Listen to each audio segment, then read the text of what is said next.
The true nature of life doesn't reveal itself so easily. So, how do we figure this out? The human has self awareness and consciousness, and through the power of interpretation, all is revealed. This is the power of interpretation with Blue Yogi.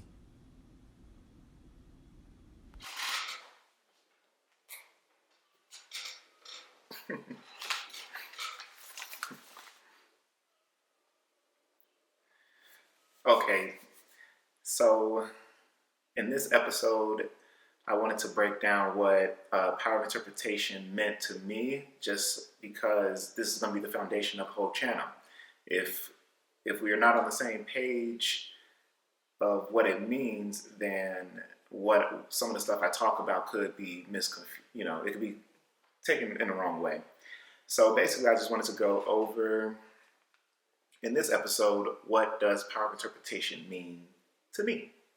The definition that I have. So it is power of interpretation, the ability to watch one's physical and non-physical actions in order to experience the interpretation for one to experience the conscious self. No, no, you're not. No, you're not. Relax. Those are my kids. So the podcast, this will be actually done. Usually, it's going to be done in the mornings to where I won't be distracted by anybody. But right now, you guys got my family in the background, so you might hear my son. He's 4, and my daughter. She's 11. She's making a tutu. So, power of interpretation, the ability to watch one's physical and non-physical actions in order to experience the interpretation for one to experience the conscious self.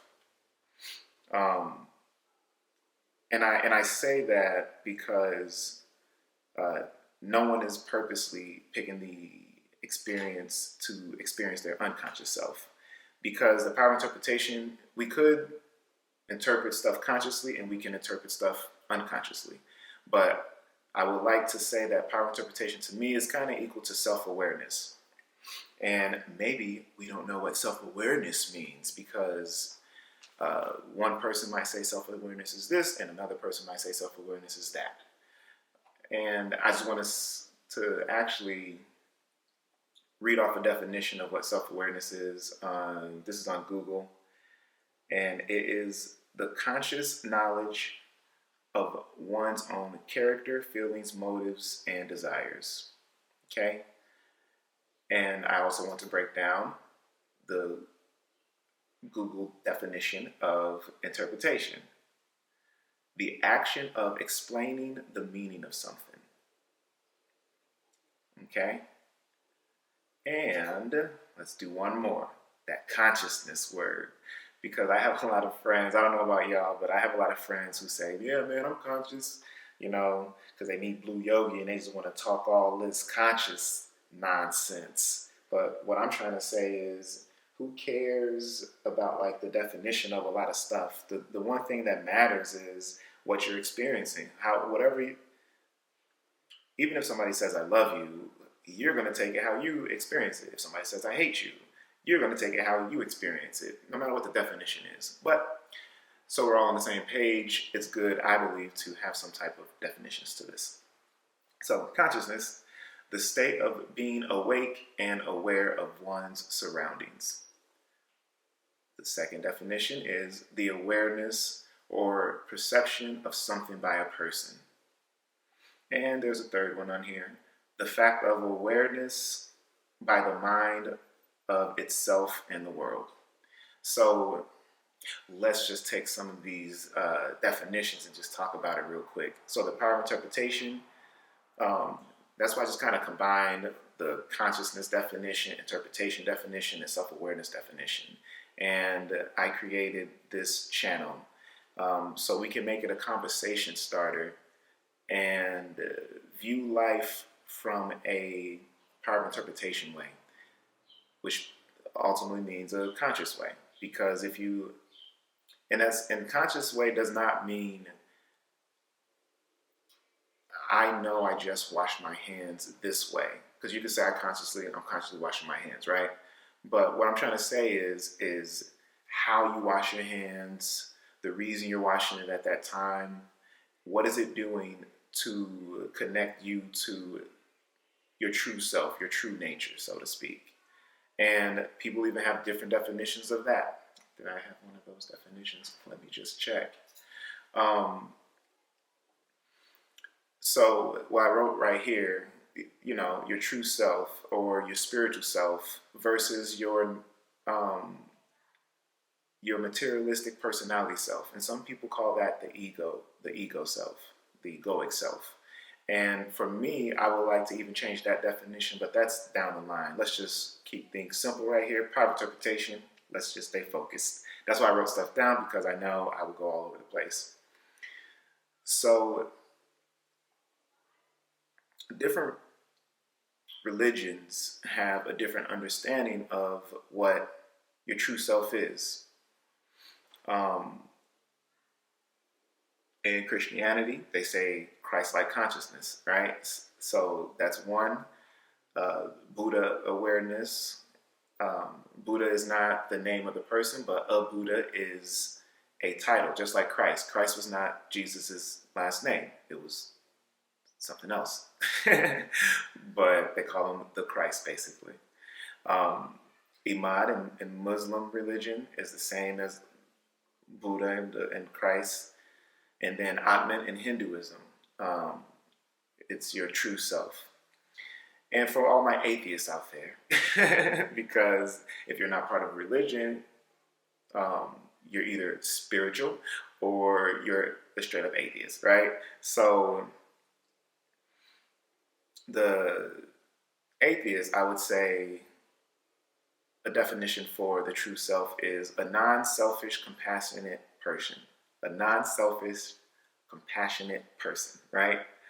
So if we look at it that way, that I wanted to use that definition because it's an inclusive definition.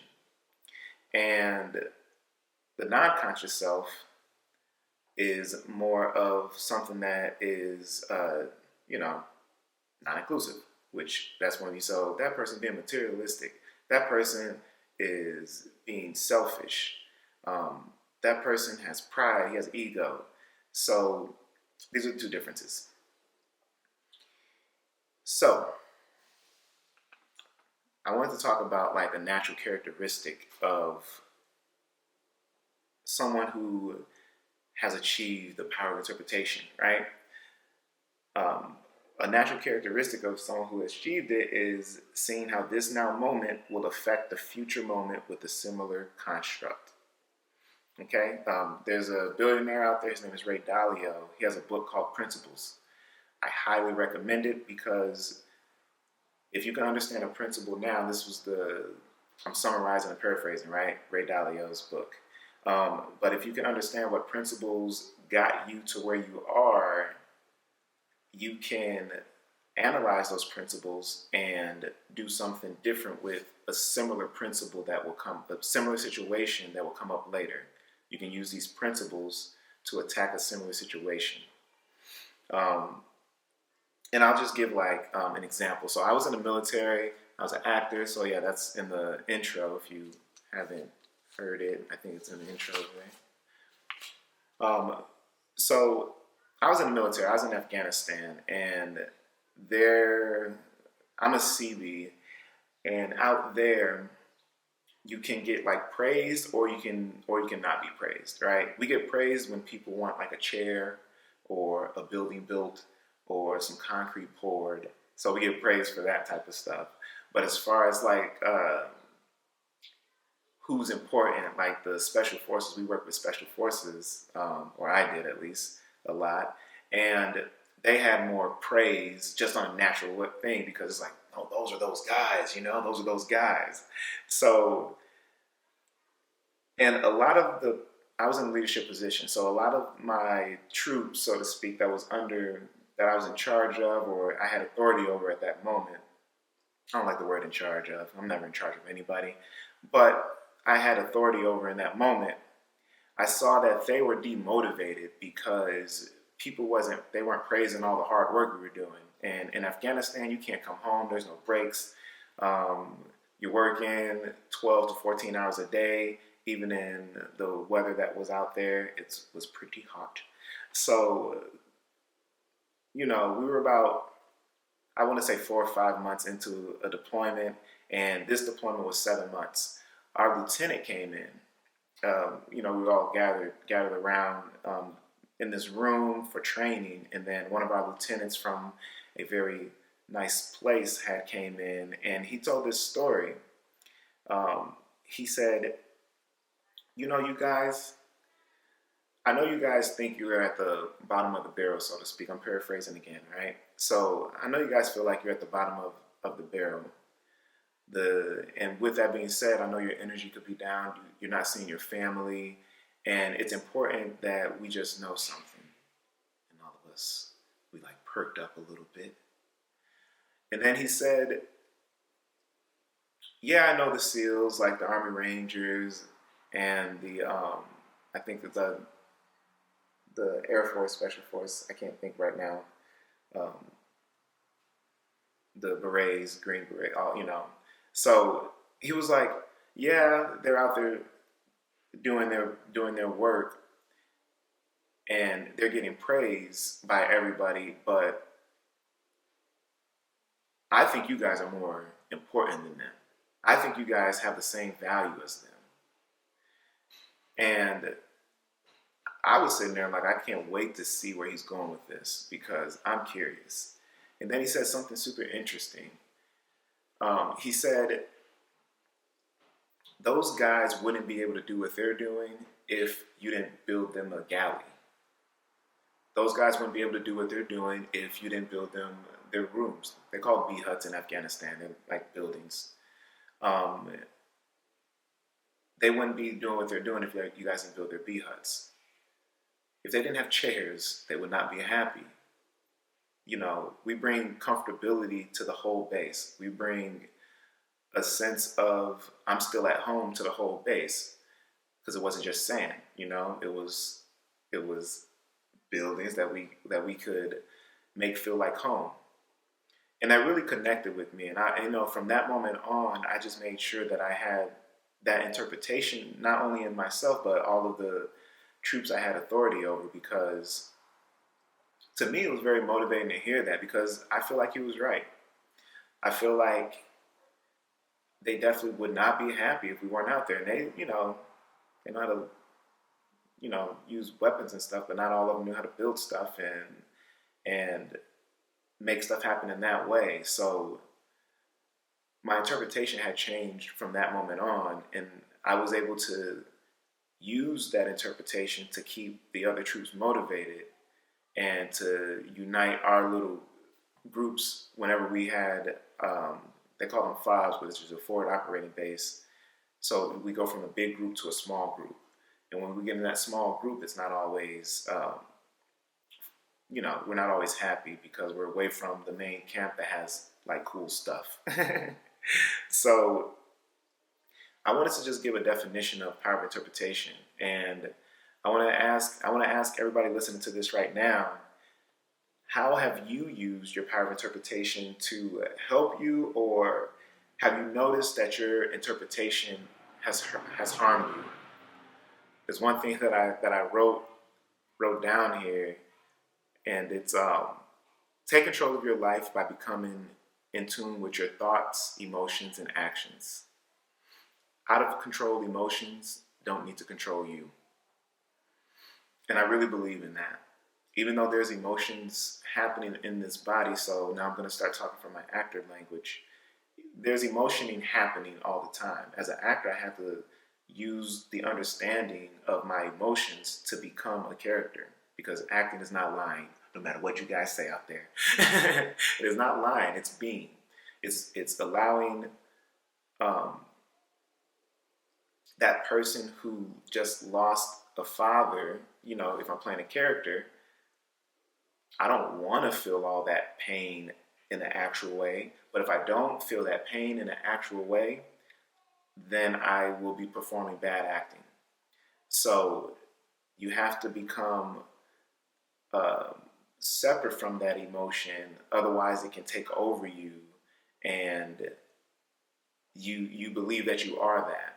But it's very important to know that emotions just happen. They're supposed to happen. That's what this body, five senses, do for us in this mind. So um, I'll say it again, just what the definition of power interpretation is, and I'll end it. So power interpretation is self-awareness to me. And what that means is it's the ability to watch one's physical and non-physical actions. So what actions I take in the world and my mental actions and emotions. The ability to watch one's physical and non-physical actions in order to experience the interpretation for one to experience the conscious self. Because no one is purposely picking an experience to experience their unconscious self. Okay, and I'm going to end it there. Thank you guys for listening, and I'm going to be doing this on a daily basis. It's going to come out in the mornings, and I can't wait to keep this going. This is the first time I'm really doing this, and this is a journey that I'm excited to take. Thank you guys for listening. Namaste.